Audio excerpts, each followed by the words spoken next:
अभिवादन स्वीकार कीजिए दीपक वाजपेयी का। आप देखना शुरू कर चुके हैं बुंदेलखंड टाइम्स। बुंदेलखंड की महोबा में वैध की आड़ में चल रहा अवैध बालू खनन परिवहन बदस्तूर जारी है और जिम्मेवार आंख पर पट्टी बांध गांधारी बने हुए हैं। जी हां, हम बात कर रहे हैं पनवाड़ी थाना क्षेत्र में संचालित बालू खदानों की, जहां कहने को तो सरकार ने किसानों की जमीन से बालू हटाने व खेतों को समतल कर कृषि योग्य बनाने की मंशा से निजी भूमि के पट्टे देने का निर्णय लिया था, लेकिन यहां किसानों की जगह बड़े बड़े बालू माफिया स्थापित हो गए। भोले भाले किसानों को चंद रुपए देकर जमीन का एग्रीमेंट कराकर खनन की अनुमति ले ली जाती है। इसके बाद वैध की आड़ लेकर अवैध खनन व परिवहन का खेल शुरू होता है। किसानों के खेतों को बड़े बड़े कुओं में तब्दील कर लाल सोने की लूट का यह सिलसिला बदस्तूर जारी है। धन लालसा में अंधे माफिया मानकों को ताक पर रख प्राकृतिक असंतुलन पैदा कर रहे हैं। इस बात से इनकार नहीं किया जा सकता कि भविष्य में इसके दुष्परिणाम यहाँ के लोगों को भुगतने होंगे। टूटी सड़कें, जर्जर हो चुके पुलों व सड़क हादसों को दावत दे रहे बालू लदे ओवरलोड ट्रकों के बीच निकलना यहाँ के लोगों व स्कूली बच्चों की किस्मत बन चुकी है।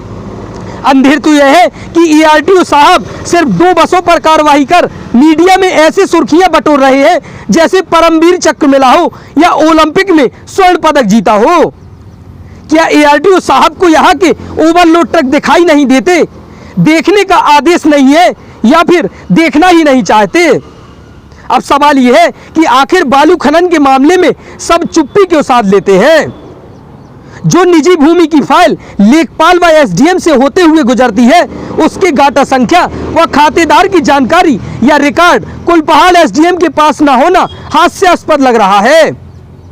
नेताओं, माफियाओं व हुक्मरानों के लिए कुबेर का खजाना बन चुका यह क्षेत्र अपनी बदहाली को मूक दर्शक बनकर देखने को मजबूर है। इन दबंग माफियाओं के किस्से भी अजीब हैं।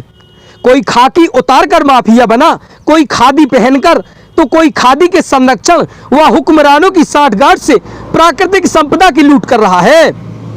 खनन माफियाओं के लिए नियम कानून सिर्फ कागजों में सिमट कर रह गए हैं। ये कहना भी अतिशयोक्ति नहीं होगी कि माफिया समानांतर सरकार चला रहे हैं, और चलाएं भी क्यों ना, जब नीचे से लेकर ऊपर तक सभी का हिस्सा फिक्स है तो फिर डर किसका? रही बात गरीब जनता की, तो वह तो पहले से ही इन सब की अभ्यस्त हो चुकी है। फिर चाहे सरकारी योजनाओं में भ्रष्टाचार हो, मानक विहीन विकास कार्य हो, सरकारी कार्यालयों में कमीशनखोरी हो या फिर अवैध खनन, जनता चुप्पी साधने में ही अपनी भलाई समझती है, क्योंकि आवाज उठाने से कोई फायदा नहीं।